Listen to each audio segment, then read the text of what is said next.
Hello, and welcome to another episode of Reading Reddit with Amber. Happy Spooky Sunday! Today I have a couple of stories from r/LetsNotMeet for you. I use creepy music in the background for these videos. Because the sound intensity level varies depending on whether you were listening with headphones or without, I have developed both a version that is best with headphones and a version that is best without. You are listening to the headphones version. For the no headphones version, click on the link in the description below.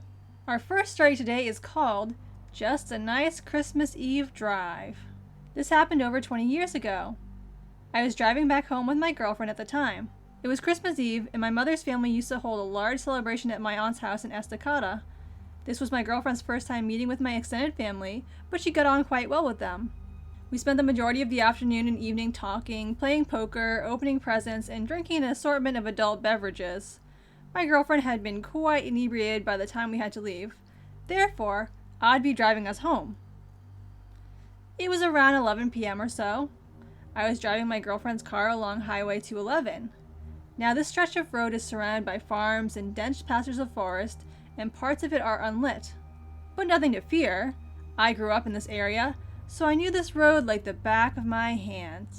The both of us were just driving and talking away, just two young lovers making the most of our moment together.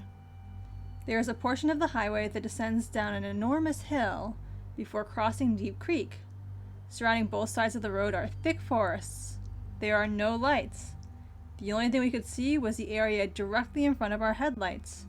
I drive down the hill, cross the bridge, and uphill through more forest. It's as the highway starts to flatten out that it happens. Something sprints across the road so suddenly that I almost hit whatever it was. I slam on the brakes. I turn to my girlfriend and ask her if she saw it. She confirmed that she had, but she couldn't make out what it was. Maybe it was a coyote, as they are a fairly common sight in this area. But something felt off about it. Whatever it was that ran in front of the car disappeared into the woods next to the road. Coyotes don't usually just dart out in front of cars. Not like that anyway. So for some reason, I decided to check it out. I turned the car around and switch on the high beams to better light out the forest in which this thing had vanished in. I step out of the car and walk toward the woods. I don't see anything. But now it feels like perhaps I'd made a grave error. My heart is pounding and the hairs on the back of my neck are standing at full attention. But I still don't see anything unusual in the trees. Suddenly, the car's horn blasts. It's not a beep beep beep that you get if, say, your driver or passenger wanted you to hurry up and get in the car. No, this was a loud, blaring beep! I walk back into the car and ask my girlfriend why she leaned on the horn like that. She said nothing. Instead, she pointed to a spot about 50 feet from where I was standing. I looked over in that direction, and that's when I saw it. Surely this was the thing that ran in front of our car. It was a man. He was completely naked. His skin was covered in dirt and mud, and in one of his hands, he was holding a hatchet. He looked back at us. And then, he smiled and waved to us just before turning around and walking back into the forest. Needless to say, we got the heck out of there. Once we were safely driving again, my girlfriend explained what had just happened. While I was trying to look for the man in the area he initially vanished in, he circled back around and came out from another spot in the forest, beyond my car headlights. My girlfriend had seen something out of the corner of her eye, and that's when she saw him. Before she honked the horn, he was walking toward me, his hatchet raised as if making to strike me. We called the authorities once we got safely back home, but they never found anybody, or they did and just didn't tell us. But the officer we spoke to explained his theory. The man was obviously looking to ambush unsuspecting lone travelers for Lord only knows what reason. We all agreed that my girlfriend's quick thinking saved my life, as it let my potential killer know that I wasn't alone out there. I moved back into the area recently, so now I drive that highway often. No naked hatchet man sightings yet, but I can tell you that I'm definitely extra vigilant now, especially near Deep Creek. Our second story is That Guy When I Was in High School. Hi, for the record, I'm a female. I'm turning 19 this year, and the story happened when I was 15. Oh, And also, I'm from France, which can explain my English mistakes if there are any. When I was 15 years old and just got into junior year, I created my first Twitter account that I deleted because of this story. Some information. I didn't tell anyone my username, neither my family nor my friends, because I didn't have any. My profile picture was an avatar, so no pictures of me on the account, and as a location, I said Paris because I lived in the suburbs. I didn't have many followers, 20 or maybe 30, and I didn't follow that much people, so my TL was not very interesting. One evening, in October, someone sent me a quite strange direct message. It was a 200 followers account, and the message was, "Hi, my name is Rob. I just turned 17 and I want to know if you lived in Star because I will soon move in and go to the town high school and I'm looking for friends." Star was obviously the town I lived in. I immediately thought something was wrong because there was nowhere on my profile where I said where I actually lived, but after some thinking, I remembered a tweet I made a few weeks ago about buses and I mentioned the city, so I told myself he just looked up Star and found my tweet. His age wasn't shocking because I'm 2 years ahead of my classmates. I was bored and he was polite, so I answered him. I told him I indeed lived in Star and go to high school there. The discussion was natural and we talked a lot that night, mainly about high school, about the food at the cafeteria, about the teachers, that kind of thing. But as it was getting very late, he tried to interpose some personal questions like, "Do you live far away from the school? In a house or in an apartment? Do you live with both your parents? There's 5 of you? You're not often home alone, right?" I never answered because it was way too shady for me, and unfortunately, he didn't insist. Unfortunately, because if he did, I would have probably blocked him. The next day, same thing. We talked a lot, and he was still asking personal questions to know me better, so I asked them too, and he always answered with what seemed like honesty. I still didn't answer the questions about my house, though, because he didn't need to know anything.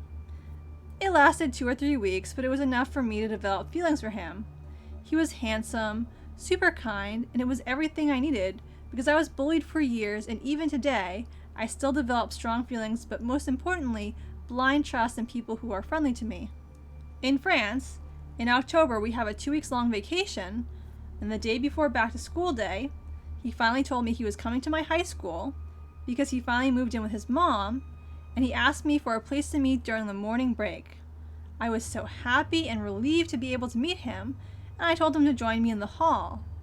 But when he understood that there would be people around, he said he would prefer an isolated place because he was afraid he would not recognize me and didn't want to spend the break looking for me. It was a good excuse for me, so I told him to meet me in the 3rd floor bathroom because we weren't allowed to stay there during the breaks and no one would disturb us. In my head, even though it was a little bit creepy, I still was in the school, so nothing could happen to me. Next day, back to school day, I made myself pretty. I wore my best clothes, I counted down the minutes, and finally, when the time arrived, I ran to the bathroom and waited. And when he arrived, it was him. He was not a catfish. He looked quite like his profile picture, but I still noticed that he seemed a little bit older than he told me. I thought 20 years old instead of 17. We talked a lot. We got along well. I was so pleased. And at the end of the break, he asked me to go get fast food with him for lunch. I said no because I didn't have any money and I always refuse for people to pay for me. It's a principle. He seemed disappointed, but offered to walk me home after classes. I explained that I have to take the bus, but he could walk with me to the bus stop. He looked disappointed again, but finally accepted. And that's exactly what happened, and it was so great that it quickly became some kind of routine. We met in the 3rd floor bathroom during the morning break, and he walked me to the bus stop after classes. Surprising fact, I never saw him in the hallways nor at the cafeteria, but I thought at that time that the building was huge, and there were over 1,500 students in here, so if our schedules didn't coincide, there was no way we could meet each other. This little game lasted until December, so almost a month and a half. The 14th of December, a Thursday, I complained about how lonely I was going to be that evening because my dad was abroad for work, my brother was always at his friend's house, My little sis was on a school trip and my mom had to work late that very night. It was very reckless of me, but after weeks, I thought I could trust him. That evening, he walked me to the bus stop. We both waited. I got on the bus, waved at him, and put on my earphones. I had 2 stops before my house. It was about 17:45 in December, so it was already really dark outside. And as I got out of the bus, I had a really bad feeling. There was that very uncomfortable sensation in my stomach, and I felt like I was being observed. I pressed pause on my music, but I kept my earphones on so that people thought I couldn't hear anything, and that's probably what saved my life. I lived in a suburban neighborhood, very silent, especially at night, with no visibility on the big road the buses passed in. When I heard footsteps behind me, I understood I was right. There was someone following me, and he was not well-intentioned. At least, I could hear that he was not accelerating, so he was not trying to catch up to me, but I couldn't guess how long this would last for. As quietly as possible, I tried to reach for my keys in my pocket, and when I finally pulled them out, I ran. As fast as I could. The best sprint of my life. I don't know how it worked, but I managed to open and to close the door before he could reach me. I then deactivated my alarm, which, by the way, confirmed that I was home alone, and took a look through the glass panel on the door. It is not a peephole, it is a whole window, so if someone wants to see what's happening inside, they can. It was Rob, a few meters away, looking at me with a really creepy face. He followed me to my home, probably with a car, and he was clearly not here for chit-chat. I still don't know why I didn't call the police.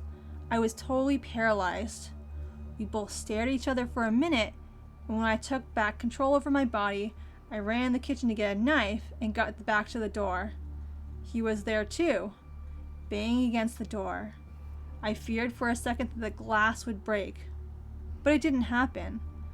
That moment, when I was pushing against the door, praying for it not to break while he was kicking harder and harder, was the longest I've ever experienced. After maybe 5 minutes, he stopped and got around the house, knocking against every shutter, and got back to the door. He looked very angry, but then my neighbor's car reached my house, and Rob ran away, probably thinking it was my mom coming home. On Twitter, Rob sent me 1,000 messages before I could block him. He then deleted his account, and I thought I was done with the story. But quickly after, some accounts which have just been created followed me. Their @ was a series of numbers and the first letter of his name, and as soon as I blocked one, another one followed me. I chose to delete my account because I couldn't make it stop, and it was too hard to endure because they were sending me dozens of insulting DMs. Later, I talked to the people who were supposed to be Rob's classmates because I haven't met him again in days, but not a single one had ever heard of Rob. This guy was never a student in my high school. That's why I never met him apart from our daily meetings, and that is probably why he seems so old. I never heard about him anymore, and I'm still asking myself what did he want and what could have happened that night. So Rob, let's never meet again. Hey everyone! I wanted to take a moment to let you know about the new horror project I'm working on. I've been writing a short horror story serial in blog post form. I figured that the blog post could be translated fairly easily into Reading Reddit style videos, so starting on September 6th, the Fair River Forest Project will be filling my Sunday time slot. The first video is a little different from the Reading Reddit stories in that there is a video component to it, but if you prefer to just listen to this channel, you can listen to that video without missing anything essential to the storyline. I just thought it would be fun to make a found footage style video for the intro. The rest of the posts I've written so far are mostly just text, so they should be just like the Reading Reddit style videos you've come to know this channel for. They will have a different title slide because they're not from Reddit, but otherwise they should hopefully feel very similar. I'm so excited to be bringing this new series to you, and I hope you enjoy it. Anyway, I'll turn things back over to VoiceOver Amber now. I hope you enjoyed today's video. If you did, consider giving it a like or letting me know in the comments. I release new videos twice a week, Funny or outrageous ones on Wednesdays and spooky ones on Sundays. Thanks for watching, and have a great day.